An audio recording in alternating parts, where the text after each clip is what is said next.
გამოვაკელით 2-ჯერ x-ის მეოთხე ხარისხს მინუს 8x კვადრატ y კვადრატს მინუს y-ის მეოთხე ხარისხს მინუს 6x ჯერ მეოთხე ხარისხს მინუს 3x კვადრატ y კვადრატს პლუს 5ჯერ y-ის მეოთხე ხარისხი.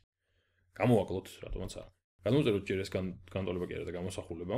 ესე იგი 2x მეოთხეს მინუს 8ჯერ x კვადრატ y კვადრატი მინუს y მეოთხე. და ამას ვაკლებთ და ამიტომ მოდი ჭრილებში დავწერე, რასაც ვაკლებთ. ამას ვაკლებთ მინუს 6x მეოთხეს მინუს 3x კვადრატ y კვადრატს პლუს 5y მეოთხე. ახლა ასე ავტომ მოვიქცეთ, იმიტომ რომ მე მეუბნებიან რომ აი ეს მწვანე სიდიდე გამოვაკელე აი ამ იისფერ თუ ვარდისფერ სიდიდეს, ხო? და ამიტომ ჯერ მთლიანად აი ესე ვიღებ ერთ სიდიდედ და მინუს უწერ წინ. და ახლა ეს მინუსი შეუცვლის აქ თითოეულ წევრს ნიშანს. ანუ თითოეულ წევრზე გადავამრავლებ, ხო? ამას რა მოხდება აქ? ეს მინუსი გამრავლდება ამაზეც, გამრავლდება ამაზეც და გამრავლდება აი ამ სამივეზე. აი, ავაცილე. აი ამაზე.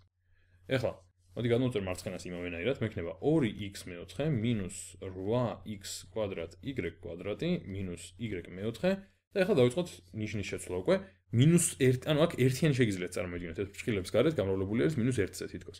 ახლა მინუს 1 ჯერ მინუს 6x მეოთხე იქნება დადებითი 6x მეოთხე. შემდეგ ესეც მინუსით, ამიტომ პლუსით გადმოიწერება 3x კვადრატ y მეოთხე და კვადრატი და ეს მინუსით გადმოიწერება მინუს 5 ჯერ y მეოთხე. აი ესე. ახლა შეგვიძლია უკვე ერთნაირი წევრები შევკრივოთ. მაშინ ეს არის მეოთხე ხარისხის x-ი და ესეც არის x მეოთხე ხარისხში, ამიტომ ამათი ჯამი მექნება 8x მეოთხე. შემდეგ მოდის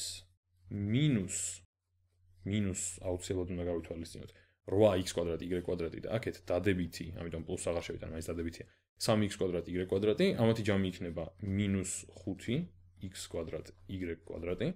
და ბოლოს მრჩება აი ეს არის მინუს y მეოთხე ხარისხში, ცოტა გადავხაზეთ სულად, აი ასე.